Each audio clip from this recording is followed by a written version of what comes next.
What you're about to see is a video of an interview that Chance held with the acting CEO of the Shoalhaven Council last week on Thursday. What Chance is doing here is he's subtly, I guess, talking about Councillor Proudfoot, possibly Wilkins and Councillor Kazmiri, and Councillor Cox, who seem to come along following a great SIG tradition of finding someone who's aggrieved within the community, normally a small group but a vocal group, bringing them to council to get them to make a submission, and then seeking to get new money spent on either a report or some action. And quite often these reports have already been done, but Bob and the others seem to want to make a point about the great work they're doing for the community. Anyway, let's have a look, and I'll make a few comments as we go. I think we must have money in the bank with some of the requests that they have.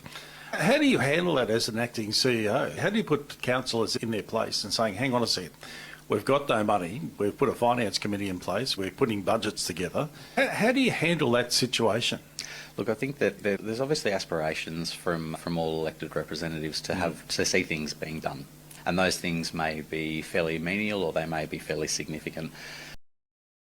So you have to cut through the public service bureaucrat speech here. What the CEO is saying is essentially that Bob Proudfoot comes along with a mixed bag almost every council meeting. Quite often there's small issues, whether it be a memorial seat, or support for some website or whatever else. But the common theme in these small things is they all require new money that hasn't been budgeted for. He's not shy as well, coming through with some big issues. For example, the issue about looking for 6 new ovals. It may have only been a preliminary look for where the ovals go, but again, that's a substantial amount of money that would have to be spent. The other big one that was an absolute disaster was the cancellation of the library project in Sanctuary Point. That effectively threw away $2 million of money that had already been spent by council. A similar one was the matter brought by Kazmiri in relation to giving up the work that had been done on character in the planning process. So, James here talks about, big and small projects. Again, it's clear to me that he's talking about Proudfoot and Kazmiri and Wilkins. We can balance out a lot of things through budgets as long as we've got the cash flow, and we're in a very poor cash flow position at this point in time. We've funded a lot of grants in advance, we've had increases in a lot of costs across the board. Where there are more significant propositions put forward for, say, multi-million dollar projects or whatever that may be, they're things that need to be evaluated in line with the total capital program, and then we need to look at what money we have allocated for those works and what may need to give or what may need to be deferred to bring anything new onto our program. I remember as a young married couple, we used to often say to our kids, we have no money. And that's essentially where the council's at. We don't have any money.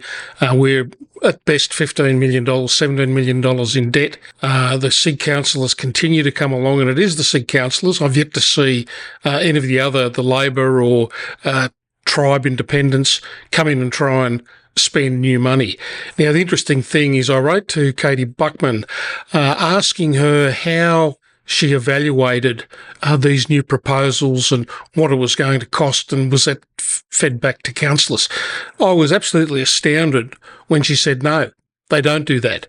I don't know whether they're operating on a cash accounting or accrual accounting basis, but that's just astounding. If I'd said that to my minister, I would have been sacked. You need to know what these things are going to cost, so there's some idea and some clarity to the public about what money is going to be spent. So again, James is sort of warbling on, but his underlying message is we have no money. That's a big wish list, that's for sure. We'll watch in anticipation about what they get, what they don't get. So I think we're fairly lucky here in that we have a group of councillors that are very invested in the community, and so individually they want to see certain things delivered and done for the community, and that's a fairly positive thing for any local government area, to have people that are representing the interests of the community that they believe that they're here to be invested in. James is trying to be the ultimate diplomat here. I totally disagree with him.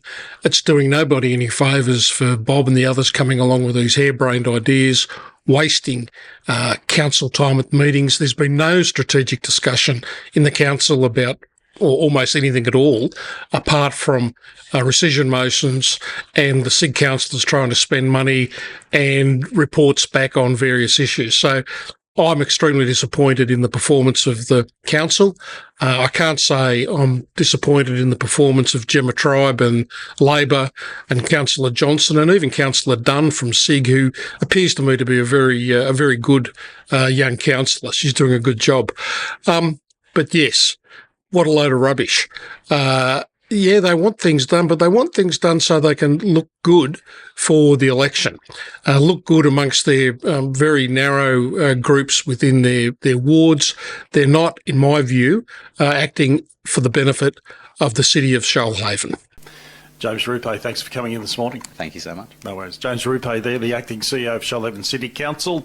And good to catch up with him. We've been talking about